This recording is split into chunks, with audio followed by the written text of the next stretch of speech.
Commander Elvis. We've seen what these DDR centers are. At the end of the day, they just get Amazonian fighters who are gullible enough to fall for the colonial tricks and deceits. They get them in the name of reintegrating them with society and giving them better opportunities and better lives and whatever. At the end of the day, they only use them as tools to get their ex-comrades and ultimately even kill the fighters who they have worked with, because they end up revealing their hideouts and more. So in regards to this, what would you say to the current fighters on the ground? Oh, thank you, for that great question again. As you know, the DDR is a movie. The DDR, what it is La Republic's money making machine that is put in place by those high ranking officials, where they actually pay their relatives and their families to come and stay in those housings so they can account for them as being ex-combatant. Because when you bring somebody into the DDR center, apparently they increase a portion of your salary. So what they do is they'll go to a family out there, take some members of their family, bring it into the DDR center, and then claim reasonable, authority over them, so they can actually write them down as having been converted over to into the DDR center, and that's how they get their paycheck. This is a very corrupt system. Now, as far as Clovis and a couple others are concerned, yes, we do understand that at one point these were genuine Amazonian fighters that went in there to defend their nation. But as things got, some people thought the revolution was a walk in the park. We understood already that there were going to be traitors, or those that were going to leave somewhere, surrender halfway.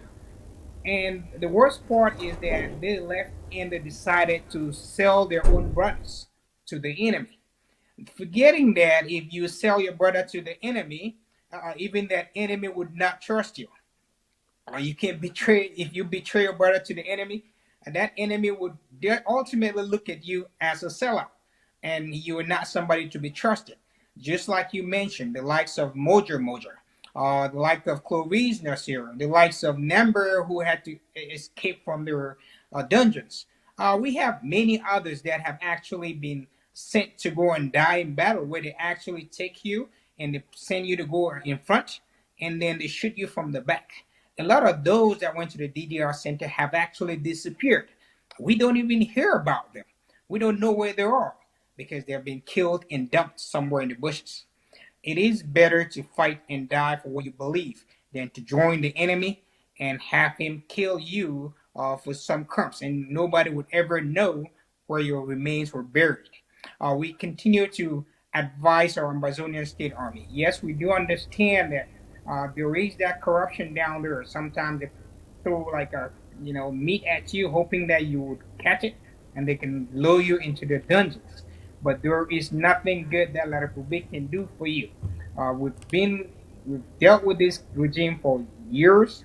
We understand all that is the corrupt system, and for those that want to see before they believe, well, be our guest.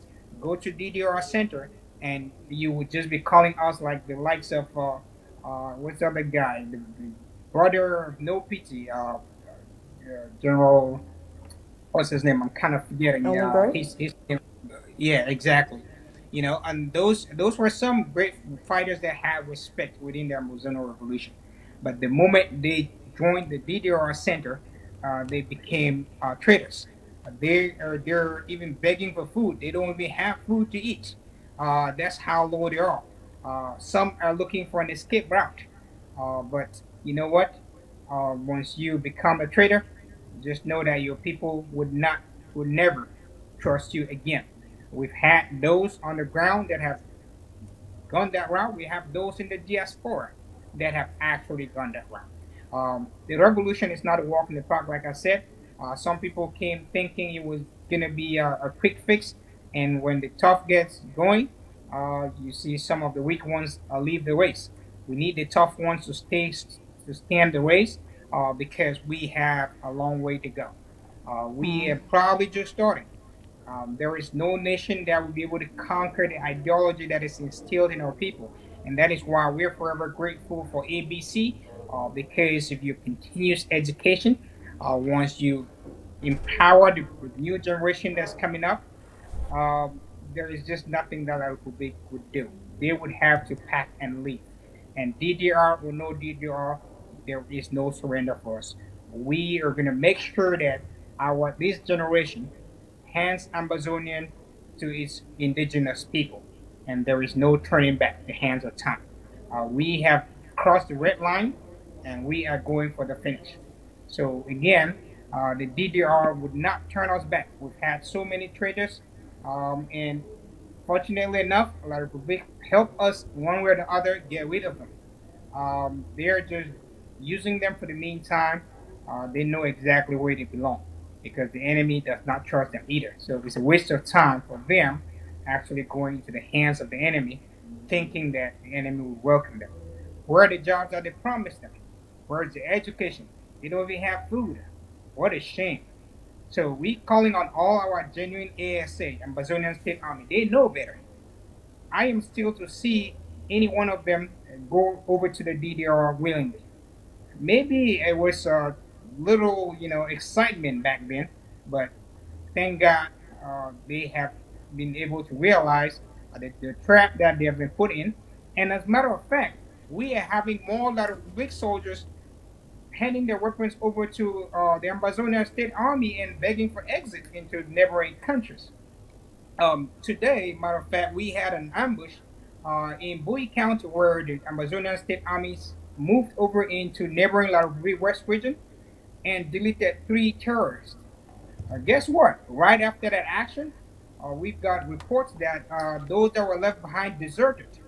Some had to run into neighboring Nigeria, and they're seeking for their way out.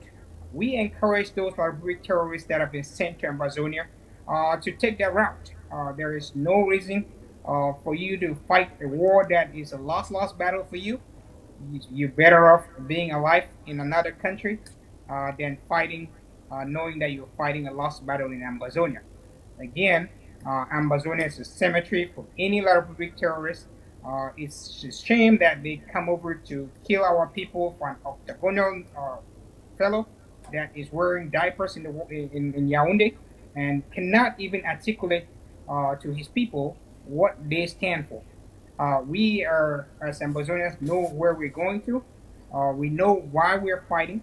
And as a man, you know what? They say it's better you die fighting for something. And if it means fighting to free your people, then that is what we as Ambazonians would die for. And for that, we are ready. We are ready. And I call on all Ambazonians to join hands. Uh, this is a fight for all of us. It's not a fight for some of us. Because at the end of the day, all of us will go back home, will develop the country, we'll be able to play politics, we'll have different political opinions, and we'll build the country to the taste and the values that we also desire. Of So course. thank you again, Star, for that great question. And we just wish that our traders will learn a lesson from these and stop trying to sell their own to the enemy. We cannot indeed overemphasize the future of Ambazonia, which is very bright. Just before you go, I'd like you to give us your last words for tonight on Undaunted, reiterating especially about the lockdown, the needs to knows, and any other aspect you might have left out. The lockdown is starting September 7th to 16th of September 7th to 16th. So any other information you'd like to give out there, any other piece of information you'd like to deliver, just do so quickly and we'll get on with the news. Oh, sure. I just want to reiterate again to the Amazonian public. We understand that during war times, um, the decisions that are made due to the change in tactics on the ground. And again, to be more clear, for operational security reasons, we call them OPSEC reasons, we do not divulge our intelligence to the public. Those that are privy to this information, the Amazonian National Self-Defense Council, they made these decisions under due consultation. And it was in the best interest of Amazonia that this lockdown that was initially called from the 2nd through the 7th of September, through the 9th of September, be adjusted accordingly. So the new lockdown dates are the 7th of September through the 16th of September. We're calling on all Amazonians to respect this lockdown, stay at home, use these days that are coming up, buy food, stock food at home, and we're calling on our Amazonian State Army, do not let your guards down. These times are very dangerous times for all of us. The reasons for these lockdowns have been clearly articulated, and it is your responsibility to obey those orders. Do not let the Republic have an upper hand in any way, shape, or form. This is the time where our civilian population join us, the Amazonian State Army, in actually providing this civil disobedience to the international community to let them understand that they cannot continue to turn a blind eye while our people are being massacred, while the UN General Assembly is holding. So we're calling on the population to effectively, as from the 7th of September, abstain from any public activities. Anybody that goes against this order does not value his or her life, and they know exactly what price that they would have to pay. We would not like for our civilians to get caught in any crossfire. Again, the information we've had with La Republique planning multiple actions across our territory is something that we do not take lightly. It is our responsibility that when we hear such plans, we make sure that our national territory is safeguarded. And for that reason, we adjusted accordingly. So we're calling on our civilian population to remain vigilant. They are our number one line of defense, and the reason for which we are fighting to make sure that our cultural values and our people will remain protected at all times. So I call on our people again for their understanding. I understand that some Amazonians are not delighted with the decisions that were made to have these dates changed, but trust your Amazonian National Defense Council. Trust your government officials that you have put in place to be able to execute and take decisions on your behalf, that due consultations were made and the right decision was reached. It is not a matter to please one individual, it is a matter of operational security, and we make sure that safety and security comes first. And for that, we're grateful for all the Amazonians for your service and your sacrifice to our great nation. We're also grateful for all the donors that have been able to support our various counties that went through their county drafts. Support ABC for the wonderful job that they're doing. And we continue to ask Amazonians that we should continue to push our support until we flush La Republique out of our territory. So thank you again, Star, for inviting me over tonight. And it was a pleasure being on studio.